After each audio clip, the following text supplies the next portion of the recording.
mengizinkan kita untuk bermajlis, bertemu dalam talabul ilmi, dalam tafaqquh fiddin. Mudah-mudahan pertemuan kita senantiasa diberkahi oleh Allah Subhanahu wa taala. Allahumma amin. Salawat serta salam semoga senantiasa terlimpahkan ke atas junjungan Nabi Allah Muhammad sallallahu alaihi wa alihi wasallam. Beliau beserta seluruh keluarganya, para sahabatnya, para tabi'in, tabi'ut tabi'in, wa man tabi'ahum bi ihsanin ila yaumiddin. Ikhwani fillah, kaum muslimin jamaah taklim yang dimuliakan Allah Subhanahu wa taala.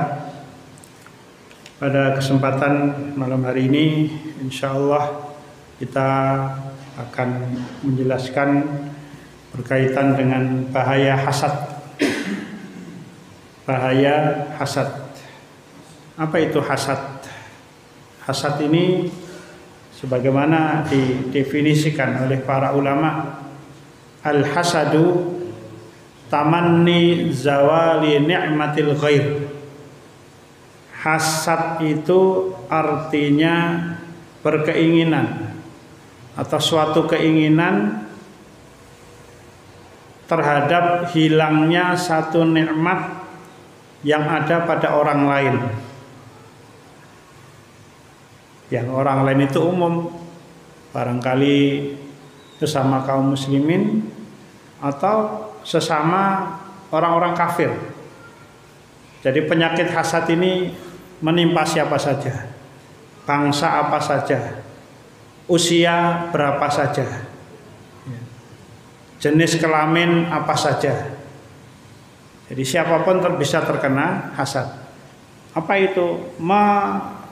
Satu keinginan agar supaya orang lain tidak bahagia. Itu intinya hasad. Jadi ini merupakan penyakit yang dari penyakit tersebut akan muncul penyakit-penyakit yang banyak. Nah, bahkan sudah banyak percatuan atau korban percatuan dikarenakan hasad. Maka Allah Subhanahu wa taala mengajarkan kepada kita agar supaya kita berlindung kepada Allah di dalam surat Al-Falaq, ya. Wa min syarri hasidin idza hasad. Sebab orang hasad itu tadi tidak suka kalau orang lain bahagia. Maka dia berkeinginan agar supaya kebahagiaan yang ada pada orang lain, atau dalam bahasa definisi para ulama tadi, kenikmatan yang ada pada orang itu hilang. Kalau sudah hilang, maka dia akan senang, dia akan puas. Jadi istilahnya orang yang berpuas di atas penderitaan orang lain. Ya, ini kan satu sifat yang sangat jelek. Nah, saya baca penjelasannya. Bismillahirrahmanirrahim. Wa amma istihkamu quwwatil hasad fin nufus fahadha huwa da'ul 'idhal atau da'ul 'udhal alladhi ya'kulu al-akhdhara wal yabis wa yufarriqul kalimah. Adapun penyakit yang satu ini, kan kita dalam konteks berbicara sebab-sebab perpecahan umat, ya. Adapun penyakit yang satu ini, penyakit hasad, apabila dia sudah bercokol pada satu jiwa manusia, digambarkan istiqam itu sudah posisinya sangat kuat pada diri seseorang. Ini menjadi satu penyakit yang kronis, penyakit akut, penyakit berbahaya, yang saking bahayanya hasad ini dibahasakan oleh beliau penulis rahimahullah, ini kan akan menghabiskan segala-galanya, yang hijau, yang basah, yang kering, ya, semuanya akan disapu bersih. Apa? Kenikmatan. Sampai ya, kadang-kadang orang yang hasad ini menempuh cara-cara apapun, menghalalkan segala cara. Boh piye carane, yang penting orang yang menjadi objek hasadnya itu tidak berbahagia, hilang kenikmatan yang ada padanya. Ya, ini hasad. wa yufarriqul kalimah. Barangkali inilah yang dimaksudkan oleh beliau sallallahu alaihi wasallam. Beliau memerintahkan kepada kita, hendaklah kalian jaga hubungan baik sesama kalian. Hubungan baik sesama kaum muslimin. Karena apa? Beliau bersabda, fa inna fasada dzatil bain, hadis ini sangat terkenal sahih ya. Fa inna fasada dzatil bain hiyal haliqah. Karena rusaknya hubungan sesama kalian yang diantara penyebabnya hasad tadi ya, ini bagaikan alat cukur. Rasulullah mengatakan, wala aqulu haliqatus syar, aku tidak mengatakan ini sekedar menghilangkan rambut dengan alat cukur tadi, tapi alat cukur yang satu ini akan menggunting, akan menghabiskan, akan mencukur bersih ad-dinu kullahu, agama yang ada pada seseorang yang saling hubungannya jelek, diantaranya karena hasad. Iya, karena hasad nanti biasanya rentetannya ada dendam nanti tambahi kesumat. Nah ini sudah kesumat terus kesumet, nah terus meledos gitu ya. Kalau kesumat terus meledos gitu ya. Nah ini hasad. Kesumet dalam pengertian ada yang ngompor-ngompori. Nah ini hasad. Ada orang yang kerjanya suka mengadu domba, tumbak, cucuan. Nah, nyucuk kono, nyucuk kene. Ini hasad. Maka kata Rasulullah ya sallallahu alaihi wasallam, sesungguhnya yang dihabiskan oleh pencukur atau alat cukur yang satu ini bukan sekedar rambut, tapi agama. Dunianya juga habis, rusak, akhiratnya apalagi. Maka ini bahayanya hasad. Ya. Maka Allah mengajarkan kepada kita, wa min syarri hasidin idza hasad. Maka ada pepatah Arab, pepatah nih ya, kata-kata mutiara ya, yang bunyinya begini, isbir ala madadil hasud, isbir ala madadil hasud, sabarlah kamu di dalam menghadapi tingkah pola orang yang hasad. Seperti saya katakan tadi ya, orang hasad itu akan menempuh segala cara. Bagaimana caranya nikmat yang Allah berikan kepada seseorang atau satu kelompok itu hilang. Dia nggak senang kalau saudaranya mendapatkan kenikmatan. Maka kata pepatah tadi, isbir ala madadil hasud, sabarlah kamu di dalam menghadapi tingkah pola segala ya upaya-upaya orang yang hasad kepadamu. Fa inna sabraka qatiluhu, kalau kamu sabar, sabarmu akan membunuh penyakit hasadnya tadi. Artinya dia nanti akan bisa kamu kalahkan, tapi dengan syarat pakai rumus sabar. Senjatanya adalah sabar. Nah sabar nanti dijabarkan ya. Sabar itu bukan bermakna nerimo. Nah narimo ing pandum katanya. Sabar itu ada kaidahnya, ada rumusannya, ada cara-caranya yang itu sudah diatur di dalam syariat. Semakin kita banyak belajar Al-Quran, semakin banyak kita memahami sunnah Rasulullah tentang makna sabar, insya Allah kita akan bisa melaksanakan sabar itu sebagaimana yang diperintahkan oleh syariat. Sebab banyak ungkapan-ungkapan yang katanya sabar ada batasnya. Nah, kalau ada batasnya bukan sabar, itu pagar namanya. Nah, kalau ada batasnya itu pagar, bukan sabar. Sabar itu batasnya apa? Sampai kita mati. Nah, itu batas sabar. Tapi orang yang mengatakan sabar dengan yang batasnya. Nah, batasnya ya emosi dia itu. Kami sudah sampai kepada puncak kesabaran. Oh berarti kamu sudah mati. Lah kasih urip no. Puncak kesabaran itu dalam definisi Al-Quran dan Sunnah mati.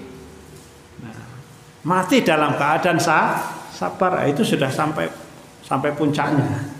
Nah, maka tadi ya, fa inna sabraka qatiluhu ya. Fa innan nara li annan nara ya'kulu ba'dahu illam tajid ma ta'kuluhu. Nah, itu lanjutan syairnya. Sesungguhnya api itu dia akan memakan sesama api kalau yang dimakan itu sudah dibakar oleh api sudah habis kan. Nah, dia api ketemu api nanti. Nah, artinya dia akan padam sendiri. Ya, tapi kalau kita menghadapinya tidak pakai konsep sabar, ibaratnya api yang sedang menyala kita suntak bensin, tambah menyala, tambah dadi. Nah, gitulah cara atau tips kita menghadapi orang yang hasad. Nah, baik individu ataupun kelompok. Pakai senjata sabar. Wasta'inu bis sabri was shalah. Wa innaha lakabiratun illa 'alal khashiyin. Ya. Mintalah tolong kalian kepada Allah dengan wasilah perantaraan sabar dan salat. Sabar, salat, sabar, salat, sabar, salat. Nah. Wa yaj'alul muslimina, tadi sudah dikatakan hasad ini akan memecah belah ya persatuan kaum muslimin. Wa yaj'alul muslimina syi'an wa ahzaban mutabaghidah. Dengan adanya hasad yang muncul, penyakit ini ketika muncul menempel di tengah-tengah kaum muslimin, maka akan menjadikan umat Islam terpecah ya, terbelah kelompok-kelompok yang saling membenci, saling menyalahkan, saling menjatuhkan, saling menjegal. Karena apa? Memang intinya dia tidak mau ya supaya kebaikan itu ada pada orang lain. Nah, wa hadzal amil mukammilun li'amilil asabiyatil baghidah. Hasad ini merupakan penyempurna, arti ada kaitannya dengan faktor yang sebelumnya yaitu ta'assub, fanatik. Kalau sudah fanatik, nanti ada kaitan dengan hasad. Nanti akan memunculkan hasad kepada orang lain ataupun kelompok lain. Wa hadzal amil mutammimun li'amilil asabiyatil baghidah wa qad ubtuliya katsirum minan nufusil maridah wal qulubil ghafilah. Dan sudah banyak orang-orang yang diuji oleh Allah Subhanahu wa taala dengan penyakit hasad ini. Ada yang lulus dan ada yang gagal. Yang lulus tadi sabar yang sesuai dengan konsep Al-Quran, dan yang tidak lulus dia akan gagal tadi ya, menghadapi orang yang hasad, kelompok yang hasad ya, dengan cara-cara yang di luar konsep syariah. Wa qutubtuliya katsirum min ashabin nufusil maridah. Beliau bahasakan yang terkena ujian hasad ini jiwa-jiwa yang sakit. Jiwa yang sakit, lemah, diuji dengan keberadaan orang yang hasad, ya tambah dadi istilahnya, tambah sakit dia. Nah, ini maka Ibnu Taimiyah rahimahullah, sedikit saya sampaikan di dalam kitabnya yang sangat terkenal, mungkin sudah sering, minimal ya pernah saya sampaikan di majelis ini ya, yang sebelum-sebelumnya, di dalam kitab yang sangat terkenal Iqtidha Siratil Mustaqim fi Mukhalafati Ashabil Jahim, Ibnu Taimiyah menjelaskan, bismillah, bahasanya juga ubtuliyah, waqad ubtuliyah.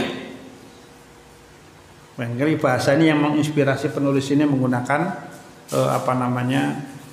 kata-kata Ibnu Taimiyah. Wa qad ubtuliya, kata beliau, dan telah diuji oleh Allah Subhanahu wa taala dengan penyakit hasad ini ya. al-ba'dal muntasibina lil Islam. Sebagian orang-orang yang menisbatkan dirinya kepada Islam, termasuk mungkin yang golongan level ulama, para dai, itu juga. Kenapa kok orang yang sudah mencapai kedudukan orang alim, orang dai, kok bisa ketempelan hasad? Saya katakan tadi, hasad ini bisa nempel kepada siapa saja, walaupun ilmunya banyak. Ya. Beliau menjelaskan lebih lanjut, apa hasad yang ada pada para ulama? Dia tidak mau kalau ada orang alim melebihi ilmunya. Bahkan dia tidak mau kalau jamaahnya, pengikutnya itu melebihi dari dirinya. Maka kadang-kadang wallahu a'lam bishawab, pada sebagian orang-orang yang seperti ini itu ketika pengikutnya bertanya atau pengen tahu lebih banyak, lebih mendalam tentang apa yang dia sampaikan, ditutup, tidak dijawab.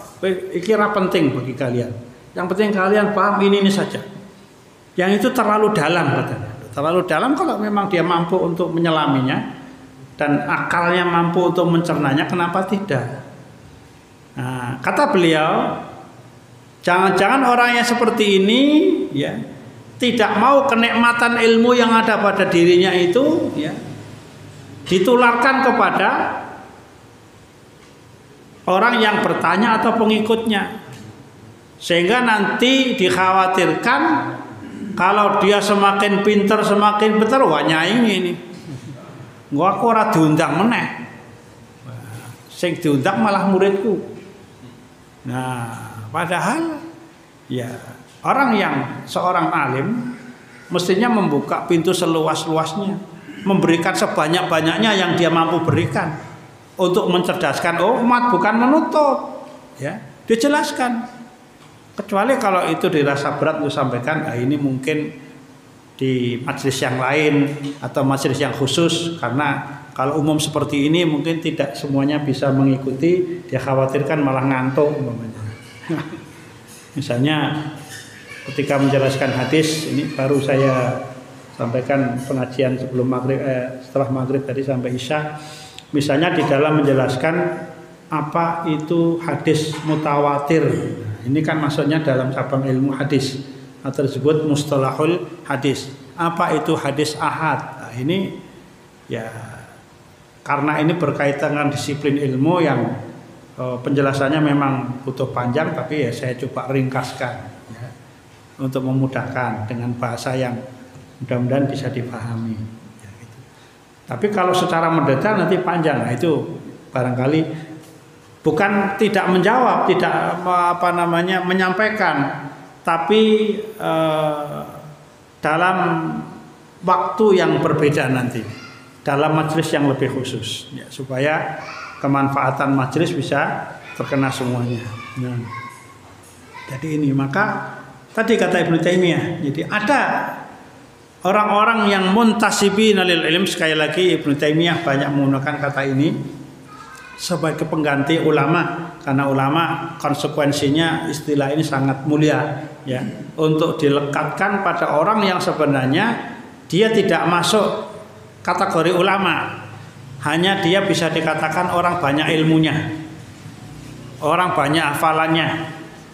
Kalau Syekh Abdul Azam, beliau mengatakan hafadzatul mutun, para penghafal matan akidah tahawiyah, matan akidah wasitiyah, matan ini, matan itu, matan syarah Ibnu Aqil ya, matan Jurumiyah, matan Alfiyah, paham, tapi ya sekedar hafal begitu saja. Itu tidak bermanfaat untuk, bahkan untuk dirinya tidak, apalagi untuk mencerdaskan umat.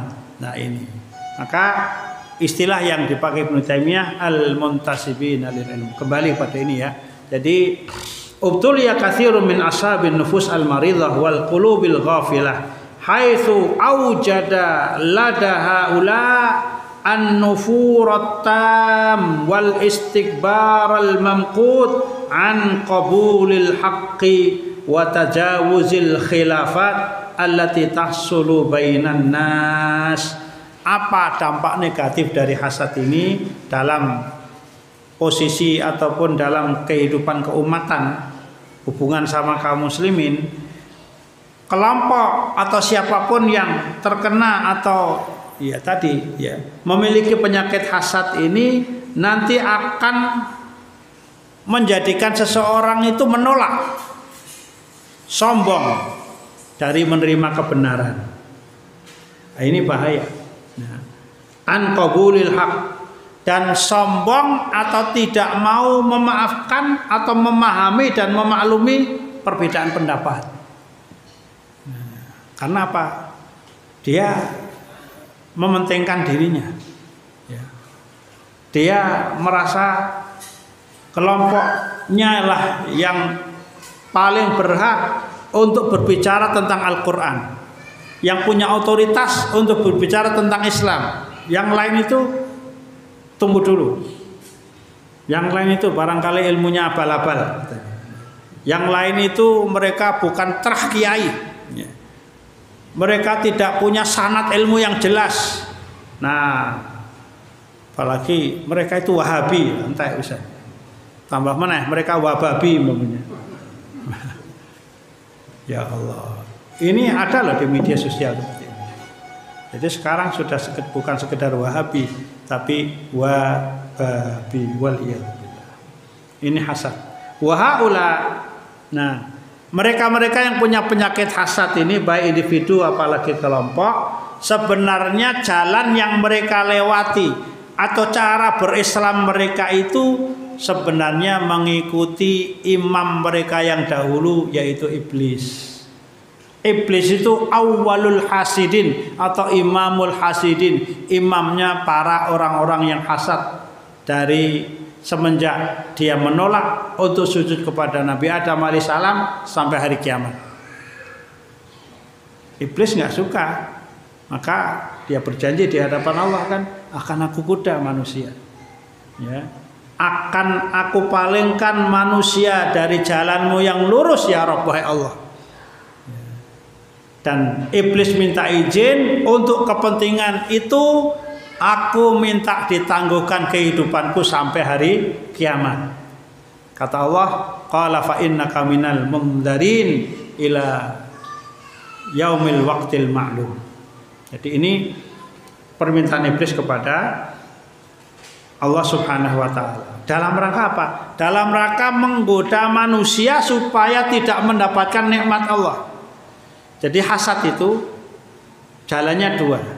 Orang yang sudah Allah berikan nikmat, bagaimana caranya nikmat iman, nikmat Islam hilang dari orang itu.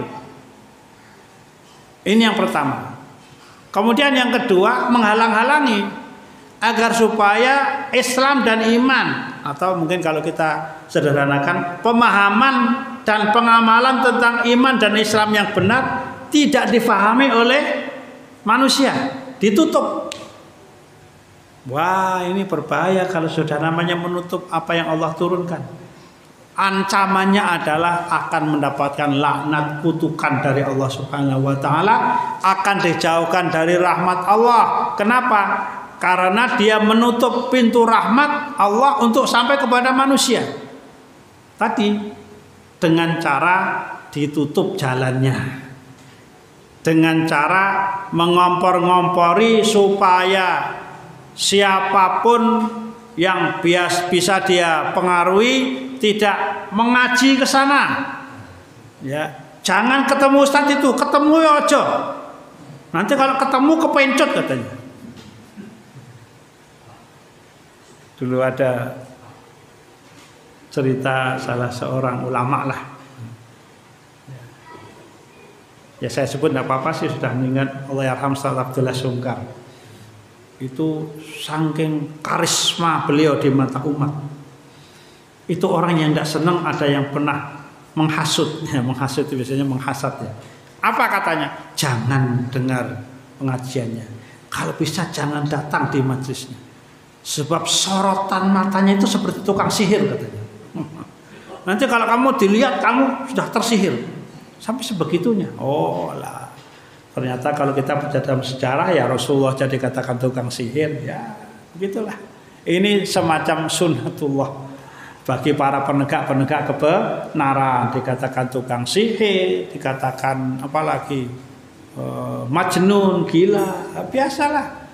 Rasulullah yang akhlaknya Allah sebut wa innaka la'ala khuluqin azim, dan sungguh engkau Muhammad di atas akhlak yang agung, Allah mengakui. Itu pun tidak lepas dari tuduhan-tuduhan ya, yang miring, yang itu jauh dari jauh dari kenyataan jelas ya, Rasulullah itu makhluk ciptaan Allah sallallahu alaihi wasallam yang paling mulia di antara seluruh manusia, bahkan di antara para seluruh nabi dan rasul. Buktinya apa? Rasulullah menjadi imam para nabi dan rasul ketika dalam peristiwa Isra dan Mi'raj, makmumnya seluruh nabi yang pernah Allah utus, seluruh rasul yang pernah utus, beliau menjadi imam. Maka disebut Imamul Anbiya wal Mursalin. Itu pun tidak lepas dari tuduhan-tuduhan seperti itu, apalagi kita lah. Ya, apalagi kita yang masih banyak kelemahannya, masih banyak dosanya. Ya. Siapapun di antara kita. Maka tadi ya, jadi cara orang yang hasad untuk melancarkan melancarkan tindakannya ataupun menimpakan hasadnya kepada objeknya dengan dua cara. Kalau nikmat itu sudah ada, maka upaya untuk digoyangkan, upaya untuk mempengaruhi orang yang ada nikmat ataupun orang yang melihat mereka. Kamu jangan terpengaruh itu mereka itu kelompok sesat, itu radikal, itu intoleran, itu kadrun katanya, kearab-arapan. Ada kan ya? Oh, budaya kita Indonesia itu lebih baik dari budaya Arab lah, metu meneh kayak. Saya sudah lama nggak dengar, ternyata ya Allah muncul lagi orang ini. Nggak tahu cari panggung atau apa ya. Kita ini lebih baik dari budaya Arab, ya. Maka saya dulu belajar di Madinah. Saya lulus dari Madinah katanya. Itu saya pulang ke tanah air tidak bawa akidahnya orang Madinah, akidah Wahabi. Saya cuma ambil ilmunya aja, ilmu alat, ilmu tentang akidah. Tentang adatnya saya nggak ambil. Ini saya pakai batik kemana-mana katanya. Orang itu barangkali kalau mati dibuntel batik gitu. Loh, yang dikatakan adat-adat itu sebenarnya itu bagian dari syariat. Cuman yang orang yang pertama mengamalkan syahadat Allah ya memang orang Arab.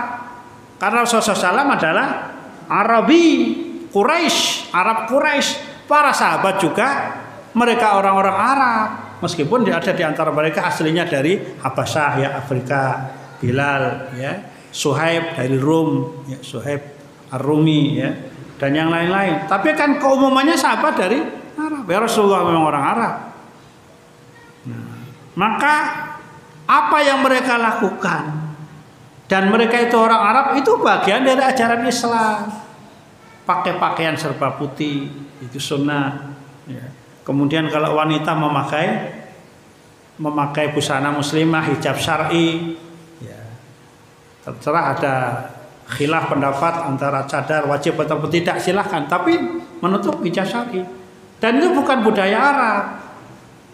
Dan apa-apa yang ada pada orang Arab zaman dahulu sebelum Rasulullah diutus tidak semestinya itu dilanggengkan, dimasukkan ke dalam syariat. Ada yang ditolak, dihapuskan, bahkan ini merupakan perkara jahiliyah.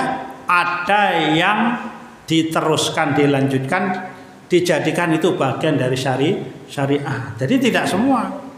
Abu Jahal ya orang Arab, ya. Tapi adat Abu Jahal, akhlak Abu Jahal tidak dipakai orang Islam. Kecuali orang Islam ya jenis Abu juga, nggak tahu. Dia mungkin dulunya Abu Jahal barangkali. Nah, itu CS-nya. Tapi orang Islam yang paham syariat, dia tidak pakai. Maka Rasulullah SAW ini contohnya menyebut di dalam sebagian hadis